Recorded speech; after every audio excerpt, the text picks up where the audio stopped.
सभापति महोदय, आज मांग संख्या 18-19 गृह विभाग और कारागृह विभाग। सभापति महोदय, जिस प्रकार से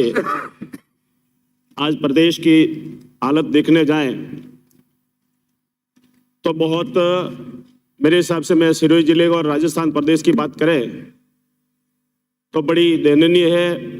अपराध के मामले देखो, लूट के, दुष्कर्म के दिनों दिन जो बढ़ते जा रहे हैं। सभापति महोदय, मैं आपके माध्यम से सरकार के संज्ञान में लाना चाहूंगा कि अभी सिरोही से आने वाले माननीय सदस्य और मुख्यमंत्री जी के सलाहकार जो बता रहे थे, पहले तो बड़ी बड़ी तारीफ सरकार की तारीफ के पुल बांध रहे थे, और उसके बाद में ये महेंद्र मीणा की जो 1 माह का मासूम बेटे की जो घटना रात को जो बताई है,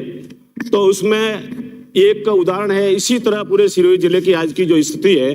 कानून व्यवस्था की नाम की चीज नहीं है। मैं समझता हूं कि एक आदिवासी माँ का ये बेटा जो है,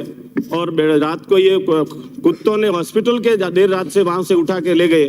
और वहां के CMHO राजेश कुमार को वहां की जानकारी नहीं है, और वहां के सिरोही के मुख्यालय के कार्यकर्ताओं ने जाकर ये जानकारी दी है। बहुत बड़ा ये कितनी दुर्भाग्य की जो बात है। और इसके उपरांत मैं सरकार से भी मांग करूंगा कि भी उस परिवार के लिए उचित मुआवजा और उस परिवार को नौकरी दी जाए, और पूरे सिरोही जिले के वो कलेक्ट्रेट के बाहर धरने पे आज अभी जो बैठे हैं। तो मैं आज के इस मौके पे मैं आगे की मैं कहना चाहूंगा कि जिस प्रकार से प्रदेश के अंदर अब कानून व्यवस्था के अंदर मैं समझता हूं कि सिरोही जिला और मेरा रेवदर विधानसभा क्षेत्र की जो बात करें तो उसके अंदर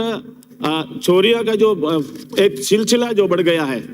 क्योंकि मैं प्रदेश के सारे आंकड़े नहीं बताना चाहूंगा, और चोरियां जो अभी जो बढ़ रही है उसमें चोरियां, मकान भी टूट रहे हैं, मकानों के ताले भी टूट रहे हैं, उसके अलावा साथ साथ में मवेशियां। अभी 15 दिन पहले हमारे रेवदर थाने का कोई मामला था, उसमें 50 बकरियां जो है उसमें लुटेरे लूट के ले गए, मंदिरों के ताले टूटे, और मंडार के अंदर 1 दर्जन से भी ज्यादा पूरे एक मंडार बेल्ट के अंदर चोरियां जो हो रही है। रेवदर में, अनादरा में भी इसी प्रकार की चोरियां जो हो रही है। मैं समझता हूं कि कानून व्यवस्था की नाम चीज नहीं है, और इस प्रकार सरकार को संज्ञान में लेने की आवश्यकता है। मैं सभापति महोदय आपके माध्यम से ये शराब वाला जो है मामला जो हमेशा सामने जो आता है, मेरी विधानसभा क्षेत्र रेवदर और आबू रोड है, बॉर्डर लगता हुआ क्षेत्र जो है, गुजरात बॉर्डर से जैसे आबू रोड रिक्को थाना जो है और मंडार थाना है, वहां पर गुजरात ये हरियाणा चंडीगढ़ वाली जो है शराबबंद के मंडार होते हुए राजस्थान मंडार और रिक्को में होते हुए गुजरात जो जाती है, तो उसको कई बार पिछली विधानसभा में मैंने बताने के बाद में भी वहां पर गुजरात के अंदर जो उसको शराब को पकड़ी जाती है, और उसके बाद में यहाँ पर अखबारों में छपती है कि भाई राजस्थान की पुलिस की मिली भगत, भाई मिलने के उपरांत इन्होंने इस शराब पकड़ा है। यही नहीं, मैं सभापति महोदय आपके माध्यम से मैं जानकारी देना चाहूंगा कि मेरे विधानसभा क्षेत्र रेवदर के अंदर आबू रोड एक गिरवर चौकी जो है, वहां पर ट्राइबल क्षेत्र जो है क्षेत्रफल की दृष्टि से बहुत फैला हुआ है। तो आबू रोड गिरवर चौकी को मैं समझता हूं कि उसको थाने में क्रमबद्ध किया जाए, तो आने वाले समय के अंदर, क्योंकि आदिवासी क्षेत्र जो है वहां पर आबू रोड शहर जो है ग्रामीण है, वह बहुत लंबा पड़ रहा है। यहाँ पर रेवदर मुख्यालय से वहां पर जाने में बहुत लंबा दूरी पड़ती है, तो उसको थाने में क्रमबद्ध किया जाए तो बहुत अच्छा रहेगा। इसी तरह से रिक्को जो चौकी थी और थाने में क्रमबद्ध हुए 5-7 साल हो गए, लेकिन अभी भी आज भी रिक्को थाना जो है चौकी के अंदर ही संचालित हो रहा है। मैं सरकार से कहना चाहूंगा कि उस थाना को जमीन आवंटन करवाने के बाद में उसमें भवन भी बनाया जाए, ताकि क्योंकि नाम तो थाना दिया रिक्को थाना, लेकिन अभी चौकी के अंदर वो संचालित है, तो सरकार के मैं संज्ञान में लाना चाहूंगा कि उसको भी समय रहते उसको करना चाहिए। तो आगे की मैं बात ये करना चाहूंगा कि रेवदर क्षेत्र के अंदर पुलिस अभी सिरोही जिले के अंदर हेड कांस्टेबल और हेड कांस्टेबलों की काफी तादाद में अनेक संख्या कम है। तो मैं समझता हूं कि सिरोही जिले की जब ये भर्ती प्रक्रिया जब होती है तो राजस्थान का पूरे जो होते हैं, और सिरोही जिला एक पिछड़ा हुआ जिला मानते हैं, तो मैं सरकार से सभापति महोदय आपके माध्यम से सरकार के संज्ञान में लाना चाहूंगा कि सिरोही जिले की भर्ती और उसी जिले के अंदर यदि रहते हैं तो नहीं तो क्या है, कांस्टेबल हो, हेड कांस्टेबल हो, उनके ऊपर के जो भी अधिकारी लोग होते हैं उसके बाद स्थानांतरण करवा के अपने अपने जिलों के अंदर चले जाते हैं। तो तो मैं कहना चाहूंगा कि आप इसके भी संज्ञान लेने की आशा है। राजस्थान पुलिस कर्मियों के लिए जो मूलभूत जो सुविधा जो है अभी टेक्नोलॉजी के हिसाब से जो संसाधन जो है, ये पुरानी जो गाड़ियां हैं, जर्जर हुई गाड़ियां हैं, उसको यदि कोई अपराधी आगे दौड़ता जाता है वो गाड़ी वहीं पर डीजल पेट्रोल जो कम हो यदि फूट जाता है या साधन खराब हो जाता है तो उस अपराधी को पकड़ने में काफी कठिनाई होती है। तो वहां पर अभी लेटेस्ट नए साधनों की भी आवश्यकता जो है, मैं आज के इस मौके पे सभापति महोदय आपके माध्यम से सरकार के संज्ञान में लाना चाहूंगा कि आबू रोड जो उप कारागृह है वहां पर कैदियों की संख्या काफी बढ़ी हुई रहती है हमेशा, और मैं खुद स्वयं जाके उसको देखा है। तो वहां पर एक तो वहां पर स्टाफ है, लेकिन उसके बाद में वहां पर व्यवस्था जो है पुराना एक छोटा सा कमरिया 2 कमरिया है, उसमें क्षमता से ज्यादा उसमें कैदी रखे जाते हैं। तो मैं समझता हूं कि उसको भी सही व्यवस्था और उनके खाने पीने की अच्छी व्यवस्था हो, और सही तरीके से उनके शौचालय की भी व्यवस्था नहीं है, उनकी फर्श जो है वही टूटी हुई पड़ी है। तो मैं समझता हूं कि सरकार उसको भी संज्ञान में लाने की आवश्यकता है। सभापति महोदय, मैं आपके माध्यम से सरकार के